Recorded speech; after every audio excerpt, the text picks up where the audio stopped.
This session is mobile device mismanagement, and thank you very much. Please enjoy the rest of the briefings.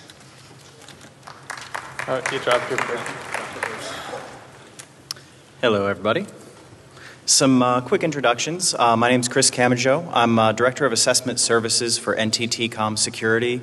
I run our, kind of oversee the ethical hacking, offensive security penetration testing team, as well as our assessment, PCI, HIPAA compliance, all that sort of pen and paper assessment side of things as well. And this is Stephen Breen. Go for it. I'm Steve Breen. I don't know if that's on. I'm with NTT Com Security, senior security consultant. So we do penetration tests on my team, and I did the technical work for this project. So a quick overview of what we're going to get into here. A little quick introduction, look at the MDM market, why all this matters, how we got started on some of the vulnerabilities we're going to be talking about today, going into some detail on what we found and what it means, and then what we can do about it, some of the solutions, getting around these vulnerabilities, making sure this sort of thing doesn't happen. So getting into the introduction here.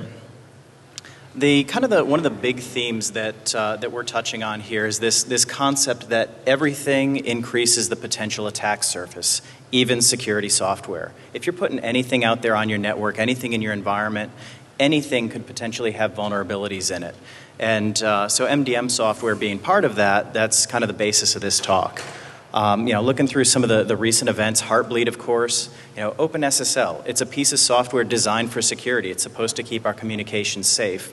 And with a vulnerability like Heartbleed, it's basically just giving us a false sense of security there. But some of these things get much worse. There have been a few talks about antivirus, going back all the way to 2008. Some vulnerabilities in the decompression algorithms that were used in antivirus products. So now you've got antivirus is actually a vector for malware to infect your system. So that's worse than a false sense of security. That's actually opening up some new holes in your systems that you wouldn't otherwise have. Barracuda, we saw a few years back the backdoor passwords, backdoor admin and root passwords in some of the Barracuda network security products.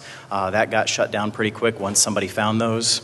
And so now we're getting into MDM. And there was a previous talk back in 2013 on some vulnerabilities in the admin consoles, the web-based interfaces for administering the MDM products. And so we're kind of building on that concept in that we found some more of the same, but we also took a bit of a deeper look into the communication protocols themselves, some of the things on the device side. So taking a quick look at the MDM market, how prevalent is all of this stuff? And kind of what MDM is trying to accomplish here, which I'm sure everybody in this room probably has a pretty good idea. But it's all about, we've got this whole move towards bring your own device. We've got all these smartphones out there with company data on it, and that brings a bunch of problems, from insecure configurations, privately owned devices that the company really doesn't have control over at the end of the day. And these things are small, they're portable, they're easy to lose, and all that data gets lost with it. So that's where we bring our MDM software in. We bring in that software to address these problems, things like our policy enforcement, the remote wipe capability, and device locking capability. And so these are meant to address these initial problems, but funny enough, some of these are the capabilities that we've managed to hijack in order to kind of exploit some vulnerabilities. As for deployment, some just numbers that we've pulled out of surveys that we've seen, that there's about 180 million enterprise BYOD devices out there. This is expected to increase to 390 million by next year. So this is growing very rapidly as companies are migrating to this BYOD model. And the US region, of course, is expected to be the leader in this with 68% of the market. And some interesting numbers here about the number of companies that have deployed MDM, the number of companies that are looking into deploying it and evaluating it. And so we're looking at about 82% of companies either have it already or at some stage in the process of thinking about getting MDM out there. So these issues that we're coming up with affect many and most of the companies that are out there with mobile devices. And of course, the vulnerabilities at the end of the day, it's all about getting access to some sort of sensitive data. Nobody's going to attack a device unless they're trying to steal something. So some more information about what people are accessing with these mobile devices, and no surprise here, email right at the top of the list. 95% of these are being used to access corporate email. And one of the things that, as a pen tester and just a general all-around security guy, when I talk to people who aren't in the security field, I often hear that, oh, what do I care? What if somebody sees my email? I don't need a passcode on my phone. Who cares? But email is kind of the core of our digital life. I'm sure everybody here is already on board with that. That, you just for one example, is you go out and you hit that, I want to reset my password link on some website, and that's going to go to your email. So right there, that alone, if I control your email, I can pretty much take over all of your accounts, everything else that you've got out there.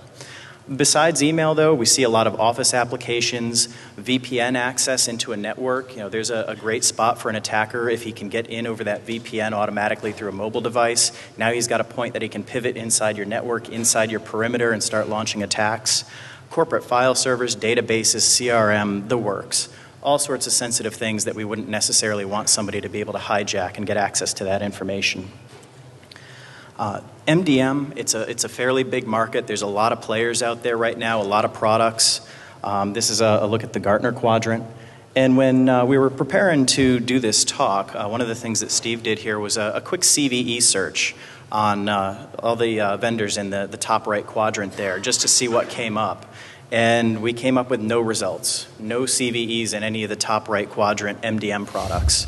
So that was kind of an interesting thing, that here we are stumbling across vulnerabilities and we don't see any CVEs. So this said to us that it probably doesn't mean there are no vulnerabilities, it means that nobody's really looking for these vulnerabilities yet. And something else we noticed is that some of these products actually share a common backend. That there's the API on the actual mobile devices that we'll talk about in a little bit more detail, but that there's also this common code base that a few different MDM vendors have basically used as the core of their products. So if we find a vulnerability in one MDM product, it tends to show up in a few other products as well. And how this all started for us, Steve mentioned we do penetration testing. And this is kind of the value of a good penetration test. This actually started with a few of our live pen tests on clients. That we went out, client had some mobile devices, and we started doing testing on their mobile devices. And we wanted to take basically the image that they were deploying on their corporate devices and put it on our jailbroken iPad in the lab for testing. And pretty quickly we figured out that their MDM software wasn't letting us run their image because of our jailbreaking. So it took a few minutes and we figured out a way around the jailbreak detection. And so said, okay, that's an interesting thing. And then on top of that, we were doing another one on a client that had MDM deployed. And fairly quickly, once we identified that MDM server, we were able to find what looked like some default credentials, get into the administrative interface, and then we found a remote code execution vulnerability in that administrative interface. So again, that was pretty interesting. So at that point, we decided it was time to head back to the lab and take a deeper look at these products, take a deeper look at the communication protocols, and see what other sorts of things that we could find. And that's what we're here today to talk to you about. So a few other quick points. Just on the vendor side, and at this point I'll hand over to Steve, but these things are pretty hard to test. You had your experience with the getting some of the products here, and this might be part of the reason why we didn't see very many CVEs out there. Yeah, I think that's definitely part of the reason. It's not that they're hard to test in that it's technically difficult, it's just difficult to get your hands on this software. It's big corporate software. They don't want to give demos out to anyone. Most people don't have the ability to go poking around in their company's production environment without getting a slap on the wrist. And also, even if you do have that ability, there really isn't that much tooling or information available just out there for people to go ahead and test these things. Space? Okay. So with what we're about to present today, we've disclosed, so we worked with a few different vendors and we disclosed these findings to the vendors. They've issued some patches, and patches will continue to be issued. So before we get into the technical details, I just wanted to say there won't be a whole ton of really deep technical detail here. just because we aren't allowed to mention vendor names at the moment, because a lot of these issues in some of the top products are currently unpatched, and they're pretty serious, a few of them.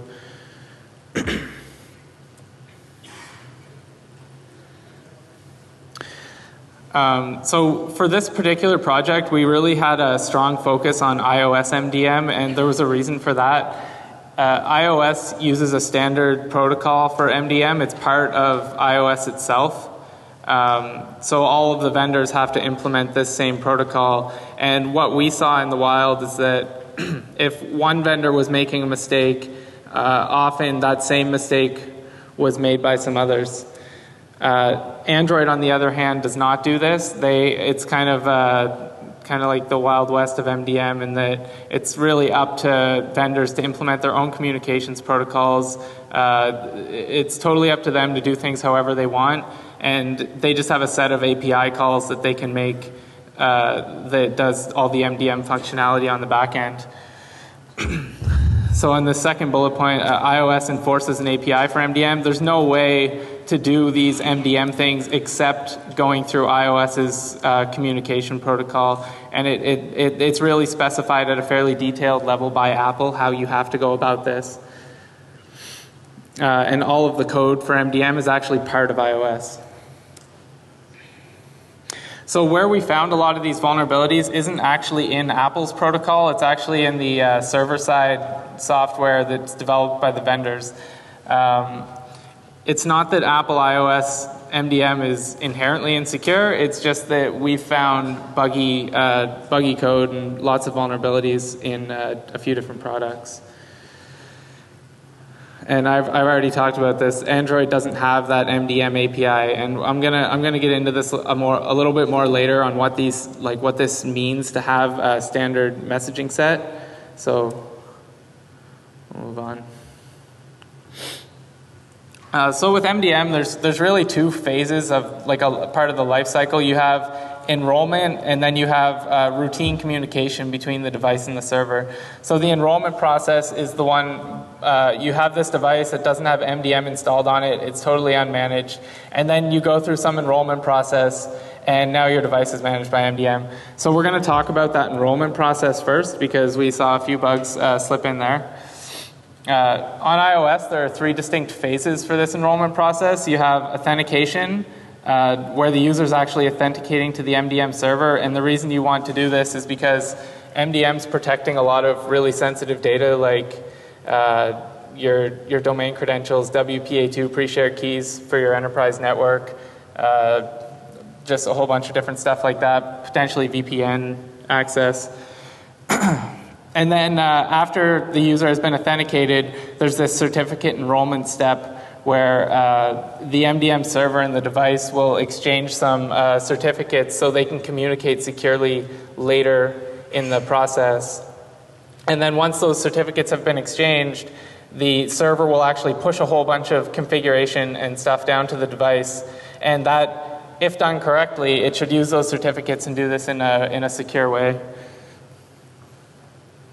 And it's worth mentioning that all of this, both this and the routine communication between the server and the device, all occurs over HTTP.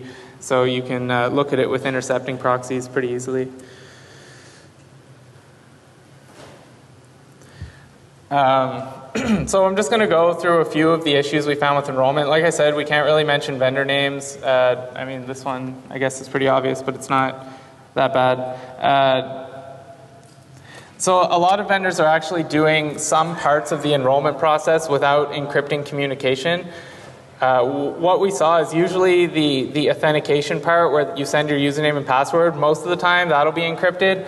But as anyone who develops web applications know, usually you're not sending your username and password at every step. You get some kind of cookie or an authorization token or something like that. And sometimes they'll drop the encrypted channel when they start sending that token back and forth. So it's prone to interception. Even when the vendors are using encryption, sometimes they will provide very easy to ignore certificate errors.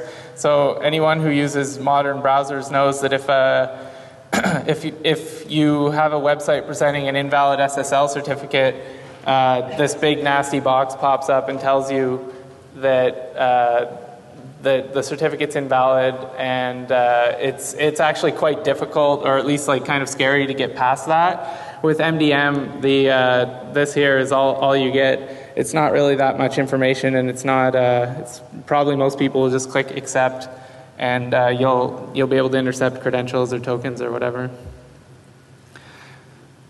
Another thing for this is enrollment. Usually the authentication involves some kind of token at least at some stage, and sometimes these tokens are very easy to predict. A couple of vendors are just using tinyURL as their token, so you'll be given a token to enroll your device, and really all that token is a reference to some tinyURL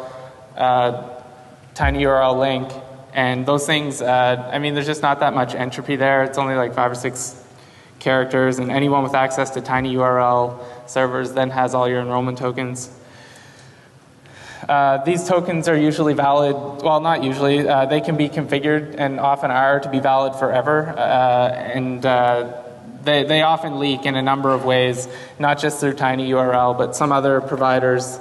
For example, I think that's pretty clear, is like another example of token leakage is one of the providers during that certificate exchange process, they were actually putting the secret token that no one should ever know in the common name field of one of those certificates that gets pushed on the device. So all an attacker has to do is request mutual SSL authentication from a website like I did here, or from something else, and I mean, it's easy enough. The device will just send away the certificate, and it has in the common name field this super secret token. So what's the result of this? So what we've talked about over the last minute or so is it's mostly this token leakage and like insecure communication and gaining access to someone's token or gaining access to MDM as them. So the result is that you can impersonate the user within the MDM solution if you can get access to this token. And what that means is you basically have access at that point to anything they get access to on their phone. So if they have email and corporate networks and VPN and all that good stuff, then whoever you're impersonating, you have access to all that stuff on their behalf. An attacker could use this to pivot into your network, read key personnel email, etc. So that was enrollment. We're going to get into the more interesting part now. This is the just routine communication between the device and the server. So you have, I'm just going to describe at a high level how this works. If the MDM server has something to say to your device, or your device wants to talk to it, this is kind of what happens. So the MDM server doesn't talk directly to your device. It actually goes through Apple, and it sends a message over APNS up to Apple saying, hey, I have a message for device X, in this case. Then Apple relays that message and basically just says, hey, your MDM server has a message for you. The device will then will just reach out over HTTP, and this is an example of a request. We just used Burp to intercept this traffic so we could look at what was going on. So the device reaches back to the server, and it basically just says, hey, like I'm idle, ready to receive commands, or ready to receive data, or just whatever the MDM server wants it to do. And the server will reply to that with a number of different messages, like depending what it wants the device to do, it'll tell it to do something, or it'll give it some data. In this case, it was telling it to install a profile, and that's the payload. And the interesting thing about this particular payload and lots of other ones is the stuff inside that's just base 64 encoded, or base 64 encrypted, as some people like to call it. It's you can just decode that, and they're like plain text domain credentials, plain text WPA2 keys. So anyone who gets access to that, it's definitely not good.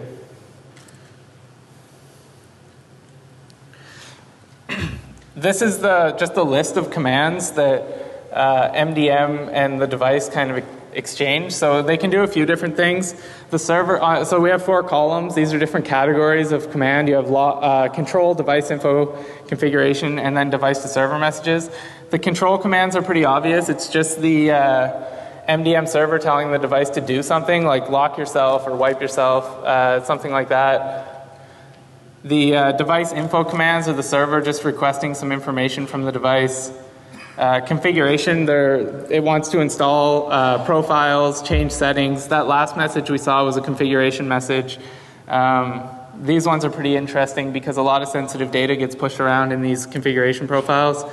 And then you have device to server messages where the device is actually reaching direct to the server without that initial thing from APNS that we talked about.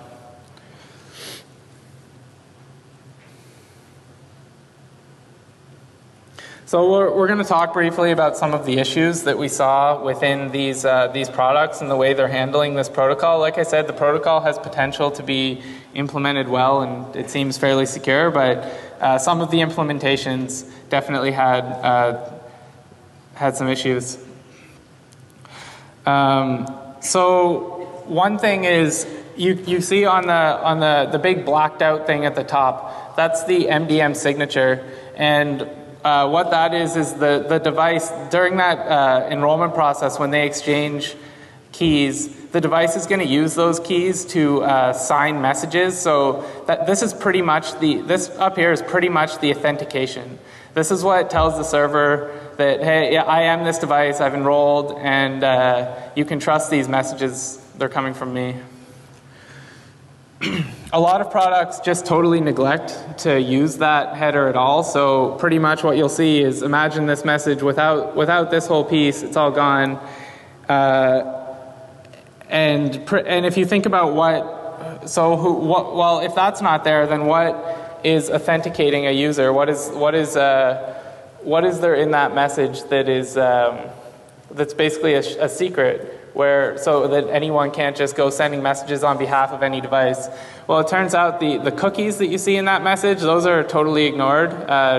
They don't matter. You can just delete them. The only thing that matters is the device UDID, and that's pretty much just that allows, if you know that, you can send messages to the MDM server on behalf of someone else's device. So those definitely shouldn't be considered secret. In the past, they've leaked by the millions. They're available to applications installed on the device. They're really not secrets. Like, someone can't change their UDID if they realize, oh no, someone got my UDID. Well, that's pretty much it for that device at that point.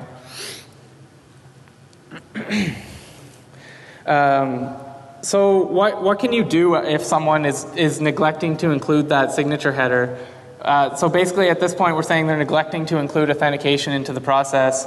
You can send messages to the MDM server on a device's behalf if you know that you did. So you could basically DOS, like you could cause a denial of service condition by telling the server, hey, here's a new APNS token for this device, and it's just garbage. Or you could tell it, hey, here's a new APNS token, and point at a different device or something. And then the server does not have the ability to communicate with that device anymore.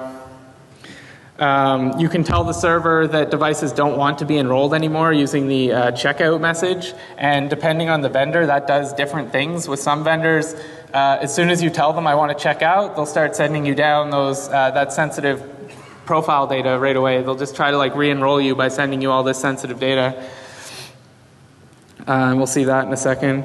And Another thing you can do is you may actually be able to trick the server into wiping someone's device by so the way you would do that is you send a message on behalf of their device to the server and you say, hey, my device is jailbroken, or something like that. Like, there are a whole bunch of settings you can send to the server, or a whole bunch of, when it requests information from you, you can reply with something that you think, like jailbroken, something you think the company would disallow. And a lot of MDM, it depends on the configuration, but many configurations are set up so that if someone's device is jailbroken or has malware installed on it or something, the MDM server will actually wipe that device. So it's kind of a one-way thing. You can send messages to the server and it'll reply, and so you might be able to force a device wipe that way by kind of tricking the server into thinking that the device is out of compliance. And probably the most interesting attack is you can actually steal that sensitive profile data in some configurations completely remotely. So how that works is we talked about this being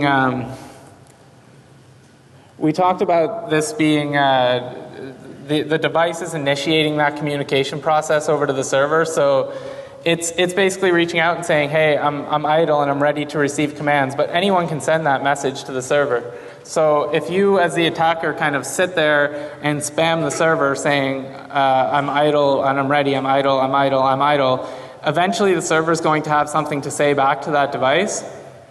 And at the time, and when it finally does, you as the attacker are going to catch that response. Or like I said with that other message, the checkout message, you might even be able to influence this so you don't have to wait around all day for the server to send you that sensitive data. So you can actually, so if you can get that, if you can catch that, which isn't that hard, we created a POC to do it. You can actually just get like plain text domain credentials by base64 decoding that, the WPA2 keys for the network. It's not that hard. So a mitigation for that for people who aren't using that MDM signature header. So if they neglect to include authentication, there's still one thing in your way. This is sometimes in some configurations it's encrypted, and it should always be really, but if it's encrypted, then that kind of stops the attacker from just decoding it and getting that plain text data. But what we've seen actually is that very often that payload encryption is disabled in some products, and that would allow you to intercept all that data going back from the server to the device.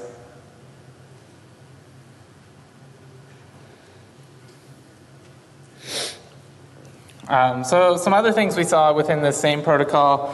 Obviously, anytime you have untrusted data being processed by a server, you have potential for injection flaws. And we found a number of injection flaws in some products. SQL injection, XXE, and we were actually, so the problem with this is if you remember that MDM signature header, what that is it's a signed, it's the message body. It's signed with those certs that were exchanged. So how do you actually go and like put a SQL injection payload in here and actually like perform that attack? Because anytime you make any minor change to the message, you're going to be invalidating that signature header, and the server might not process it anymore. So we actually created a tool. It's a burp extension. We're not releasing it right now, but we will be shortly. And you can pull the keys off a device that's enrolled, and you can use this burp extension to send.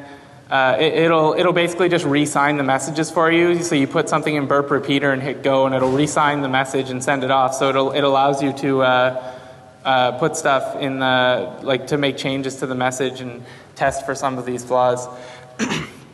Interestingly, though, as we mentioned, a lot of products either don't care about the MDM signature header, or if they do use it, they don't always use it in all cases.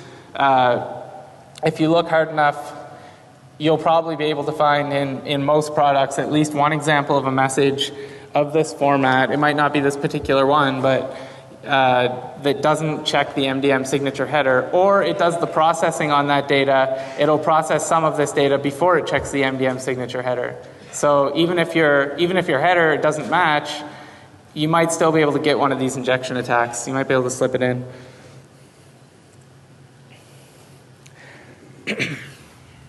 And then there's flawed signature validation.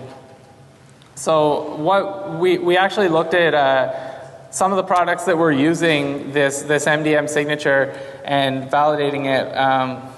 They weren't always validating it properly. There are sometimes ways past it. So, for example, like horizontal privilege escalation vulnerabilities, where you have a set of keys. So you have a device enrolled with MDM. Well, what happens if you take here the UDID and you point that at someone else's device and send the message off? what's going to happen then? Does the product does it just check your signature and see, oh, this is a valid signature for one of my users, and then go ahead and run whatever logic it runs based on the UDID that you sent, even though you are not enrolled with that UDID, someone else is?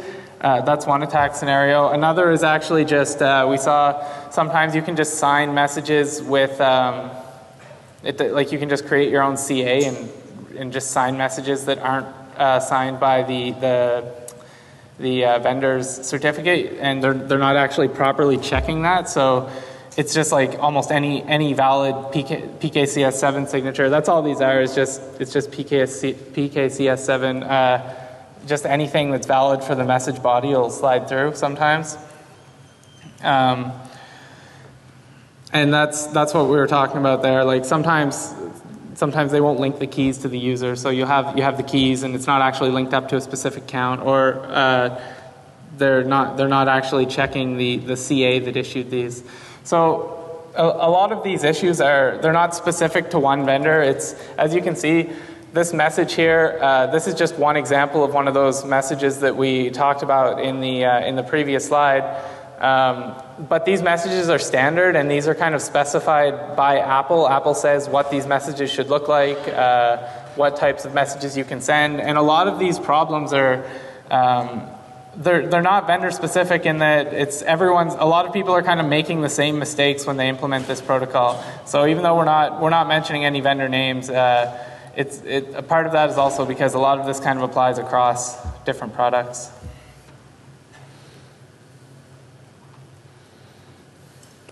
Did you want to take it from here? So getting a bit... Is this one back on yet? Testing? Can we... Nope. I don't think this one's on yet. You want to take mine? Yeah. No, I think you're good. Testing? Nope.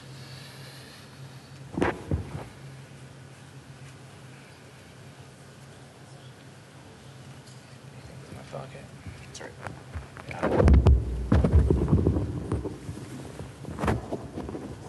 All right, hopefully that's better.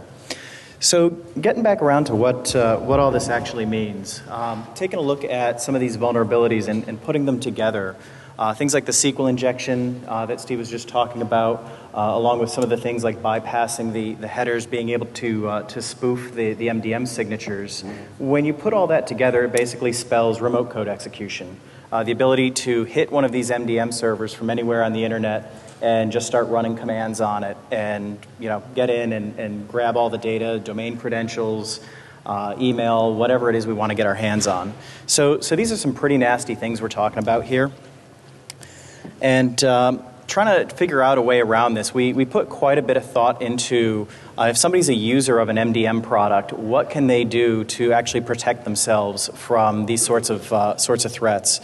And unfortunately, the big answer is wait for the vendor to patch it. Did I just go offline again? I think I did. Is this one on it? Oh, there we go. So it's the kind of thing that you just kind of have to wait for the vendors to patch these. There's not really a whole lot that you can do on your own. We talked about things like, oh, well, what about just firewalling off the MDM server? And of course, that entirely breaks MDM, because in order for that thing to work, it needs to be accessible from anywhere on the internet. As we saw with the diagram of the regular routine communications, it's the mobile device that's establishing the inbound connection to the server to say, hey, do you have a message for me? And we have no idea where our mobile devices are going to be. It could be at somebody's home network, it could be at a Starbucks, it could be on Verizon's cellular network. So we can't rely on just firewalling these things off from the bad guys the way we normally do with the rest of our sensitive infrastructure that might have vulnerabilities in it.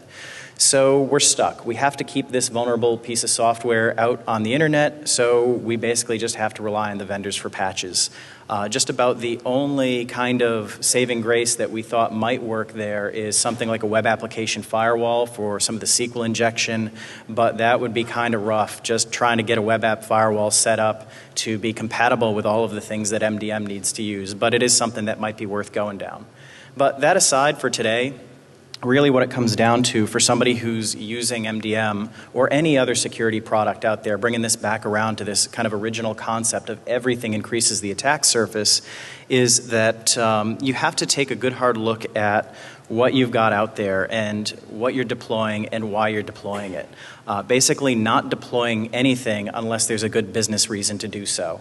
And this isn't just security products, this is everything. Yeah, you shouldn't just go out and grab whatever whiz-bang thing that seems neat, throw it on the network, expose it to the internet, and wait for somebody to hack into it. Security products, you know, if you go out to the RSA show and you see a vendor's booth and it looks really cool and the demo's neat, but you don't really have a practical need for this thing, and you drop it on your network and nobody's paying attention to it and nobody configures it and nobody patches it, you're asking for trouble, whether it's a security product or not. So this is kind of the first big thing, is really sitting down and figuring out, and this is something a lot of organizations don't really spend too much time on, is figuring out what you actually need and don't need and where it's appropriate to use these technologies.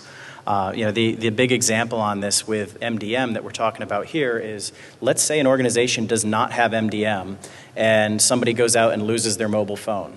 Well, then the person who picks that phone up has access to that person's email and whatever other corporate resources that person had access to on the phone.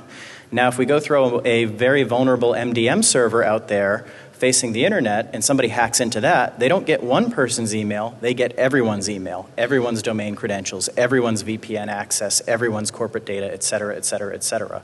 So a vulnerable MDM server is more bad than a vulnerable mobile device without MDM, as long as this type of vulnerability exists. And we also get into due diligence. Finding these vulnerabilities was not very tough. We mentioned that we originally came up with this whole concept while doing a pen test on some client systems and just kind of stumbled across these as a way into their networks and onto their mobile devices. And just this morning, we were sitting around between breakfast and this talk, and the guys were actually testing one of the patches that a vendor released and stumbled across another zero-day vulnerability accidentally while trying to test one of the patches. So these things are not terribly difficult to find. This is the kind of thing that if you're an organization, you're thinking about deploying MDM, it would behoove you to get some of these products, set them up ahead of time in a controlled environment, in a lab, and maybe if you've got your own internal security team or if you have some penetration testers that you already work with, take a shot at these things and just see how hard they are to actually break into and see if there's any surprises there for you. And again, that's something we don't see a lot of organizations doing. They just buy things, the vendor says, oh yeah, it's totally secure, and it gets installed on the network on that promise.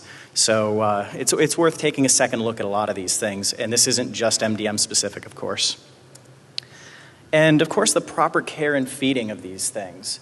Once you get a product out on the network, you know, it's like Christmas when you get something new. You open up the box and you want to play with it and you install it and you configure it and everything's all set up.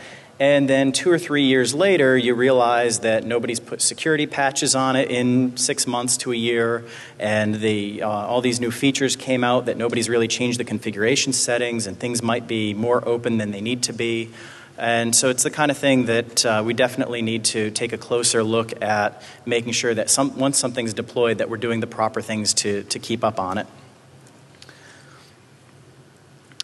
And also doing real pen testing. This kind of goes in line with the other one, that much broader than just a specific security product.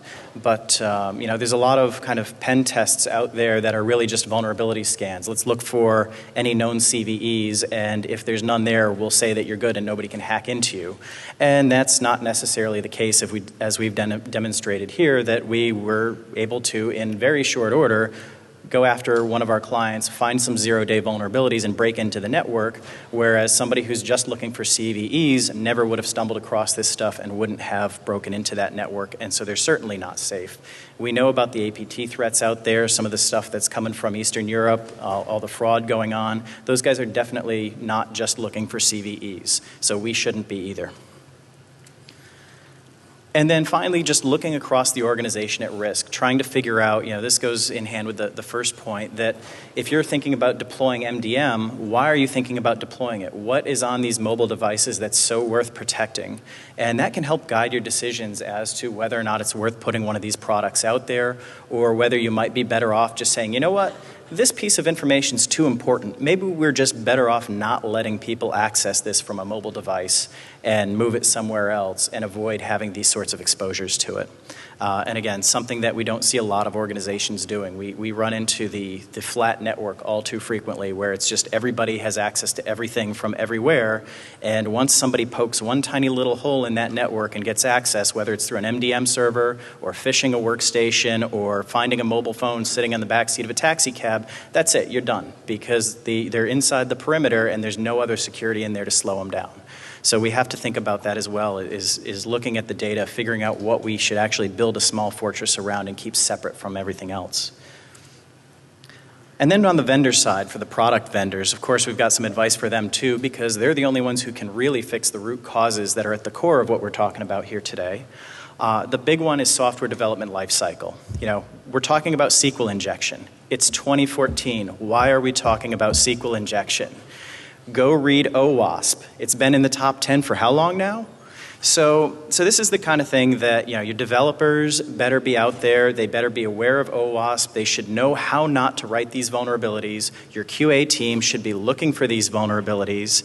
You know, it's kind of sad that it almost seems like the customers are the QA team, that here we are pen testing people who bought these products, paid money for them, and then here we are reporting the vulnerabilities back to the vendor that they already should have known about. So it's making sure to be on top of these things and actually look for them before pushing code out into the wild. And of course, not relying on security by obscurity, which I fear is kind of why a lot of these vulnerabilities snuck in here, is that you look at these protocols, and I bet you there was some programmer somewhere who said, yeah, well, nobody's ever really going to take a look at these and figure out how all this stuff works. Base 64 encode it, that's good enough. Nobody, you know, it just looks like a jumble of data. And the sad thing is, for guys like us and the bad guys out there, it's actually probably quicker for us to reverse engineer one of these protocols than it is for somebody else to sit down and write it. So, you know, it's just a matter of pulling it up in burp proxy and looking at it and flipping some switches and see what it all does. So you can't rely on that. You can't just rely on the fact that, oh, it's our own obscure binary protocol. Somebody will figure it out. If you can create it, somebody can reverse engineer it. And then finally, authenticating everything. You know, we saw this where we've got all these packets going back and forth across the network with MDM signature headers and all sorts of other things that look authentication-y going on in these packets, and nobody's actually checking them. Nobody's making sure that they line up with what they're supposed to be, and that the certificates are the right certificates, and that the signatures are actually valid for whatever the data is. So, yeah, we need to actually use all those authentication mechanisms and make sure that every single packet, every communication that comes in is checked in some sane way to make sure that somebody's not out there impersonating a user or causing some other kind of trouble. Do you have anything else to fill in? Or? No, I don't think so. All right. So that's it. Q&A time. I know you won't name vendors, but there's one vendor you didn't name, which was Apple. You talked about obscurity through, you know, I mean, the challenge here is that they put a protocol out, and then they left it to a whole bunch of vendors to implement it with no certification process, really, no validation. So who's going to do that job? Because, you know about the mobile iron hack from a month ago where they got to the insurance company. Yep. And the vendor says, well, it's not our fault, it was their server. But the problem is there's too many layers and too many chains, and even your presentation theoretically violates Apple's guidelines because you're discussing their protocol, right? Yeah. So how do we deal with that issue in general? Yeah. So the issues we found here really aren't issues in Apple's API itself. It does seem that, from what we've seen at least, and we didn't dig into that in too much detail, it does seem that somebody could sit down and write an MDM solution that is fairly as secure as you can get it using Apple's MDM protocol. It's just the vendors that are slapping their custom code on top. I can't imagine Apple ever saying that they're going to take responsibility for going through and validating that everybody's code isn't doing something stupid. So it's really up to, I would say, the users, the purchasers of these products to hold the vendors accountable and say, hey, we're going to test your product before we install it, and we're not going to buy it if it's full of holes. I don't really see any other way around that. There are a few things that are a bit of an exception to that. Like, The protocol, the fact that it allows for messages to go through unencrypted, like those payload messages, there's really no reason for them not to be encrypted. So the protocol just shouldn't allow that. Like the device just shouldn't do it. The fact that it allows for messages without that MDM signature header, that's like there's no reason really for that to be an optional field. Those things are on Apple's end, but the really nasty stuff like the SQL injection. I mean, that's just like you have this MDM server, it by definition has to be exposed to the internet, this endpoint, and there's SQL injection right in like the main field. So that stuff is really the vendor's issue. They just shouldn't have done that. Did you guys see any differences between like cloud solutions versus on-prem solutions as far as attacks go? Yeah, so we tested a few of these things, and some of them were the cloud solutions, but unfortunately we couldn't really take too many shots at the cloud solutions because we don't own them and we didn't have permission to. So, I mean, these issues obviously could very well be resident in the cloud solutions, but we didn't get to really to do it. So if you work for the cloud solution, you can go try this stuff. Hi. You recommended that companies do some pest hunting and find some 0 days in the product they bought. How do you handle the fact that some of the vendors will prevent you from doing reverse engineering in the legal agreement or come after you if you disclose the findings to them after that? Did you catch that, Chris? I missed a little bit. Could you repeat? I missed some of that.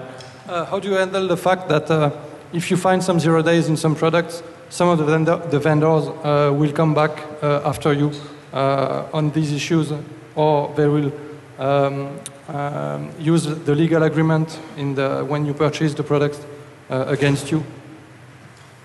So, I think you're asking about like disclosure, like we. Yeah. So we disclosed all these vulnerabilities and well before the talk here. It's just been a really slow process back and forth with some of these vendors.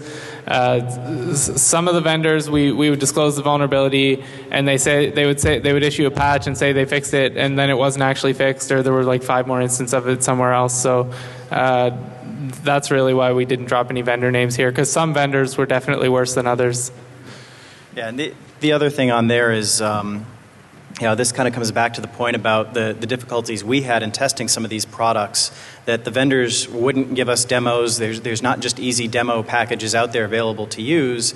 So as a purchaser of an MDM platform, it may be tough to go out and get the vendor to actually like give you something to test or have somebody run through, proof of concept. And that's something that again, really it just comes down to putting pressure on the sales guy who's trying to sell you an MDM product and say, hey, well, we're not going to buy anything unless we get to test it. So do you want to make a sale or not? And see what they say. Like some of the vendors we worked with, it was really, one particular vendor, it was extremely difficult to get a trial for their software, and it's almost like they were using that as a security measure, like, hey, no one can really test this because we don't give it away. But a few Google Docs, and you can probably find a zip file somewhere that has it in a backup. Like, it's definitely not a security measure.